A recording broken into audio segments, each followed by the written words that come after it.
அன்பு நண்பர்களுக்கு வணக்கம். இன்னைக்கு நம்ம முக்கியமா என்ன விஷயத்தை பத்தி பார்க்க போறோம்னா, அண்ணாமலை அவர்கள் தமிழ்நாடு பிஜேபி தலைவரா இருக்க போறாரா அல்லது விவசாயத்துறை அமைச்சர், முக்கியமான அமைச்சர் பதவிக்கு அவர் மாற்றப்படுறாரா அப்படிங்கிற முக்கியமான விஷயத்தை பத்தி இன்னைக்கு பார்க்க போறோம். ரைட். அதுக்கு முன்னாடி அண்ணாமலை வருவதற்கு முன்னால் இருந்த பிஜேபி, அண்ணாமலை வந்த பிறகு இருக்கக்கூடிய பிஜேபி, இந்த ரெண்டுக்கும் உள்ள வித்தியாசங்களை பத்தி பார்த்துடலாம். ஆக்சுவலி வந்து பாத்தீங்கன்னா, இப்போ பிஜேபியில் இருக்கக்கூடிய மூத்த தலைவர்களை சில பேர் அண்ணாமலை அவரோட கருத்துக்கு சில விஷயங்களை சொல்றாங்க. என்னன்னா, 2026 வரக்கூடிய சிஎம் எலெக்ஷன்ல ஆக்சுவலி அதிமுக பிஜேபி கூட்டா இருக்குமா அப்படின்னு கேட்டதுக்கு அண்ணாமலை இருந்தார், அதுக்கெல்லாம் வாய்ப்பு இல்லை அப்படின்ட்டார். அப்படி ஏதாவது அவங்க கூட சேர்ந்து தான் நான் ஒர்க் பண்ணணும் அப்படிங்கிற சூழ்நிலை வந்தா நான் தலைவர் பதவியை ரிசைன் பண்ணி போயிட்டே இருப்பேன் அப்படின்னு அண்ணாமலை வந்து கெத்த சொல்லிட்டு போயிட்டார். அதைய சில காழ்ப்புணர்ச்சி உள்ள பிஜேபியில் இருக்கக்கூடிய ஒரு சில தலைவர்களே அவங்க அதை இல்ல, அது அவரோட தனிப்பட்ட கருத்து அப்படின்னு தேவையில்லாம பேசிட்டு இருக்காங்க.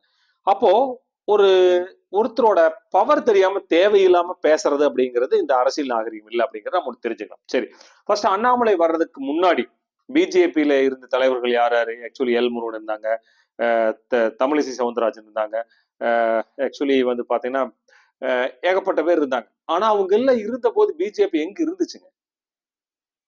ஆனால் அண்ணாமலை வந்ததுக்கு அப்புறம் பிஜேபி இப்ப எப்படி இருக்குது அப்படிங்கிற பத்தி நம்ம பார்க்கலாம். இப்போ மிக முக்கியமான விஷயம் என்ன அப்படின்னா, ஆக்சுவலி 2016 சட்டமன்ற தேர்தலில் ஆக்சுவலி வந்து பாத்தீங்கன்னா, ஆக்சுவலி ஜெயலலிதா அம்மா வந்து ஆர்கே நகர் தொகுதியில போட்டியிடுறாங்க. அப்போ வந்து பாத்தீங்கன்னா பிஜேபியும் அங்க போட்டியிடுறாங்க. அப்போ என்ன விஷயம் அப்படின்னா, 2016 அந்த ஆர்கே தொகுதியில நோட்டாக்கு விழுந்த ஓட்டுங்க 2873 ஓட்டுங்க.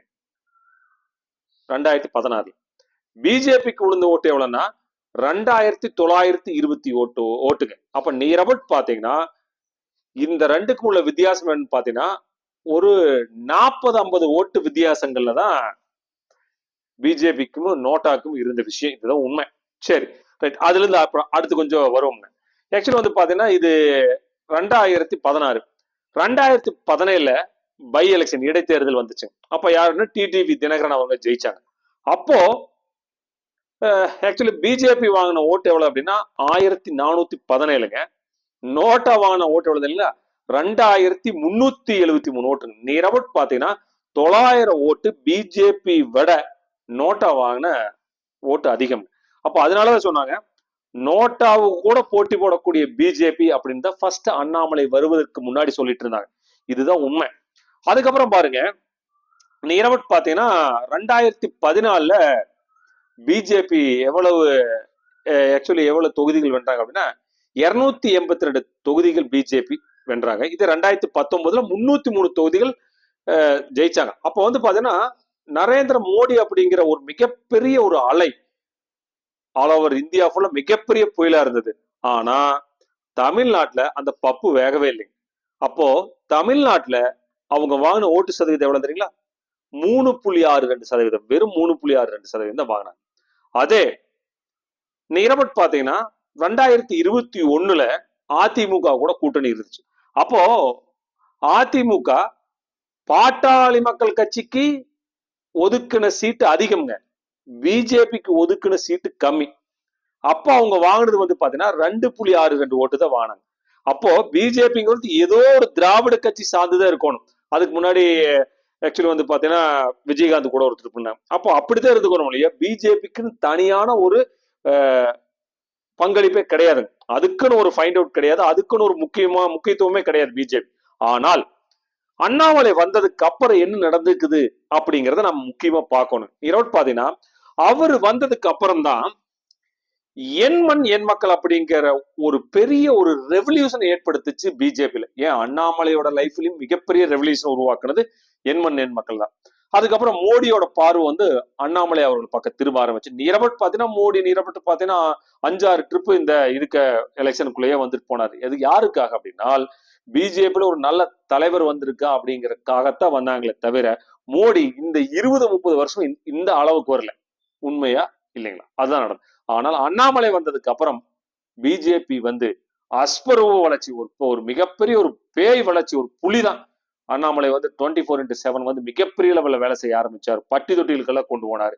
பிஜேபியோட வளர்ச்சி மிகப்பெரிய லெவல். அதுல மிக முக்கியமான விஷயம் அப்படிங்கிறது என் மண் என் மக்கள் பயணம் வந்து மிகப்பெரிய ரெவல்யூஷனை பிஜேபியில ஏற்படுத்தி கொடுத்து அது அண்ணாமலையோட வளர்ச்சிக்கு மிகப்பெரிய முக்கிய பங்கா இருந்தது. அதுக்கப்புறம் டிஎம்கேக்கு எதிர்கட்சியா இருந்தது ஏடிஎம்கே. அவங்க எதுவுமே பேசல. ஆனா அண்ணாமலை வந்ததுக்கு அப்புறம் தான் ஏகப்பட்ட முக்கியமான ஃபைல்கள் ஃபர்ஸ்ட் பதிப்பு, செகண்ட் பதிப்புன்னு மிகப்பெரிய லெவல்ல ஒரு மக்களுக்குள் ஒரு விழிப்புணர்வை பிஜேபி மேல ஏற்படுத்தினதே அண்ணாமலை வந்ததுக்கு அப்புறம் தான் பிஜேபி வந்து எல்லாத்தோட மனசுக்குள்ள போச்சு. இளைஞர்களோட மனசுல மிகப்பெரிய லெவல்ல இடம் பிடிச்சது அப்படிங்கிறது அண்ணாமலை வந்து இந்த ஃபைல்ஸ் எல்லாம் வெளியிட்டதுதான். அதுக்கப்புறம் பாத்தீங்கன்னா பிஜேபி வந்ததுக்கு அப்புறம் தான் டிஎம்கேவுக்கு எதிர்கட்சியா இருக்கிற ஒரு கட்சி அப்படிங்கிறது பிஜேபியா தான் மாறி சொல்லி ஏடிஎம்கேவே இல்ல. இதுதான் உண்மையான விஷயமா இருந்தது. அப்போ அண்ணாமலை வந்ததுக்கு அப்புறம் வளர்ச்சி அப்படிங்கிறது மிகப்பெரிய வளர்ச்சியா இருந்தது. அதை வந்து மோடி பாக்கறதுக்கு ஆரம்பிச்சாரு. மிக முக்கியமான விஷயம் பிஜேபி வந்து தமிழ்நாட்டுல வளருவதற்கு காரணம் அடிக்கடி மோடி வந்து தமிழ்நாட்டுக்கு வந்தது ஒண்ணு. இன்னொன்னு வந்து பாத்தீங்கன்னா காசி தமிழ் சங்கம் அமைச்சது 2. அதுக்கடுத்த வந்து பாத்தீங்கன்னா பாராளுமன்றத்துல செங்கோல அங்க கொண்டு நிறுவனது அப்படிங்கிறது அண்ணாமலையோட வளர்ச்சிக்கு மிகப்பெரிய லெவல்ல இதெல்லாம் ஹைலைட்டா இருந்துச்சு. அப்போ பிஜேபி அப்படிங்கிறது மிகப்பெரிய அஸ்வரூப வளர்ச்சி அப்படிங்கிறது அண்ணாமலைக்கு அப்புறம் தான். சும்மா இங்க இருக்கிறதுக்கு கூவிட்டுக்கு பாத்தீங்கன்னா கூவிட்டு மட்டும்தான் எடுத்துக்கணும். மோடி இப்ப நடந்த எலெக்ஷன்ல பட் பரவாயில்ல, தமிழ்நாட்டுல இருந்து நாம எந்த இதுவும் வரல. ஆனா ஓட்டு சதவீதம் அப்படிங்கிற நிரவட் பாத்தீங்கன்னா 11% மேல போயிருக்கு, 3%. அதுக்கு என்னுடைய வாழ்த்துக்கள், அண்ணாமலைக்கு என்னுடைய வாழ்த்துக்கள். அதுல ஒர்க் பண்ண எல்லாத்துக்குமே என்னுடைய நெஞ்சார்ந்த வாழ்த்துக்கள். மிகப்பெரிய அளவுல பிஜேபி அப்படிங்கிறது தமிழ்நாட்டுல வளர்ந்துட்டு இருக்குது அப்படிங்கிறது உறுதி செய்து அதுக்கு என்னுடைய வாழ்த்துக்கள் அப்படின்னு அந்த ஒரு இந்த மீட்டிங்ல மிகப்பெரிய லெவல்ல பேசியிருந்தாரு நரேந்திர மோடி. அப்போ ராஜகுருவா இருக்கக்கூடிய நரேந்திர மோடிக்கு தெரியுது அண்ணாமலை எந்த அளவுக்கு வேலை செய்யறாரு. இங்க இருக்கிறதுக்கு கூவிட்டு பாத்தீங்களா, வெறும் பேச்சு மட்டும்தான் பேசிட்டு இருக்க முடியுமோ தவிர அண்ணாமலை யாருனாலும் தொடவே முடியாது. இன்னொரு மிக முக்கியமான விஷயம் என்ன அப்படின்னா, இப்ப நடந்த எலெக்ஷன்லங்க டிஎம்கே அப்படிங்கிறது 2019 33% ஓட்டுகள் வாங்கியிருந்தாங்க. எப்போ 2019. ஆனா அதுவே 2024 26% இப்ப வாங்கியிருக்காங்க. அப்ப நியரபட் பாத்தீங்கன்னா அவங்களோட வாக்கு வங்கி 7% குறைஞ்சிருக்குது. அந்த 7% வாக்குகள் அப்படிங்கிறது எங்க போயிருக்கு அப்படின்னா அப்படியே வந்து பிஜேபி பக்கம் போயிருக்குது அப்படிங்கிறது எந்த விதமான மாற்றங்களுமே இல்லை. அப்போ நீ எவ்வளவு பாத்தீங்கன்னா 3.26% இருந்த பிஜேபி இன்னைக்கு 11.2% பஸ் நிரபட் பாத்தீங்கன்னா அஸ்வரூப வளர்ச்சி ஏற்பட்டுக்குது அப்படின்னு இது அண்ணாமலை காரணத்தினால மட்டுமே தவிர வேற யாருனால. இப்போ அண்ணாமலைக்கு ஒரு சாய்ஸ் கொடுக்குறாங்க, சூஸ் தி பெஸ்ட் ஆன்சர் மாதிரி. நீங்க எப்படி தமிழ்நாட்டுல வந்து பிஜேபியோட தலைவரா இருக்கிறீங்களா, இல்ல இங்க வந்து விவசாயத்துறை அமைச்சரா இல்ல கேபினட்டுக்கு அமைச்சரா வர்றீங்களா அப்படின்னு தான் கேட்கறத கூப்பிட்டு இருப்பாங்களே தவிர இவங்க மாதிரி அங்க அண்ணாமலை கூப்பிட்டு அண்ணாமலை வந்து சரியா ஒர்க் பண்ணல, அத அந்த அளவுக்கு வந்து சீட்டுகள் இங்க கிடைக்கல, இது மிகப்பெரிய விஷயம் அப்படின்னு இங்க பேசிட்டு இருக்கிற மாதிரி எல்லாம் அங்க அண்ணாமலைக்கு இல்லைங்க. அங்க அண்ணாமலைக்கு இருக்கக்கூடிய சும்மா சிவப்பு கம்பள வரவேற்பாங்க நடந்துட்டு இருக்குது. இங்கதான் இவங்க எல்லாம் இப்படி பேசிட்டு இருக்கா அப்படின்னா நிரபட் பாத்தீங்கன்னா 2-3 நாள்ல அடுத்தது நிரபட் பாத்தீங்கன்னா 9ஆம் தேதி பதவியேற்றதுக்கு பிறகு அண்ணாமலை அவர்கள் என்ன செய்ய போறாரு அப்படிங்கிறது அவரு கையில இருக்கிறத தவிர அங்க பிஜேபியோட மேலிடம் எந்த ஆக்ஷனும் எடுக்காது. ஏன்னா நரேந்திர மோடி அவரோட மனசுல ஆழமான ஒரு மிகப்பெரிய நம்பிக்கையான இடத்தை வந்து அண்ணாமலை பிடிச்சிருக்காரு.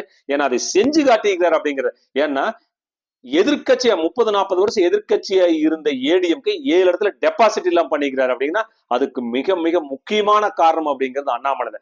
இன்னைக்கு அண்ணாமலைக்கு பின்னாடிதான் எல்லா கட்சிகளுமே சேர்ந்தாங்க. அண்ணாமலை வந்து இப்படி தனியா தனிச்சு நிக்கிற என்ற கூட சேருங்க அப்படின்னு பாட்டாளி மக்கள் கட்சியில இருந்து டிடிவி தினகரன் வந்து அப்ப அத்தனை கட்சிகளுமே வந்து சேர்ந்தது அப்படிங்கிறது அண்ணாமலைக்காகத்தானே தவிர பிஜேபி இருந்துக்கலாம், ஃபர்ஸ்ட் அதை பண்ணிக்கலாம் இல்லைங்களா, சேரலையே. இப்ப வந்து சேர்ந்தது எல்லாமே கண்டிப்பா அண்ணாமலை நம்பி போனா மிகப்பெரிய லெவல்ல சென்ட்ரல் அவங்கதான் வரப்போறாங்க. ஸ்டேட்லயே நாம வரும்போது நம்மளுக்கு ஒரு நல்ல விஷயம் கிடைக்குன்னு அண்ணாமலைக்கு பின்னாடி இவங்க எல்லாம் போய் நின்னாங்க அப்படிங்கிறத நிஜமே தவிர அண்ணாமலையால் இங்கு எந்த விதமான தவறு நடக்கல. மிகப்பெரிய லெவல்ல விஸ்வரூப வளர்ச்சி தான் ஏற்பட்டு இருக்குது. அது எதிர்காலத்துல 2024 மிகப்பெரிய லெவல்ல அது பிரசவிக்காவிட்டாலும் 2026 இது ஒரு மிகப்பெரிய புயலா இருக்கும் அப்படிங்கிறது எந்த விதமான மாற்றமே இல்லை. ஓகே நண்பர்களே, எனவே இந்த நல்ல ஒரு சந்தர்ப்பத்தில் உங்களோட பேச மிக்க மகிழ்ச்சி. உங்களுடைய கருத்துக்களை கமெண்ட்ஸ் பாக்ஸ்ல தெரிவிங்க, சப்ஸ்கிரைப் பண்ணுங்க. நன்றி.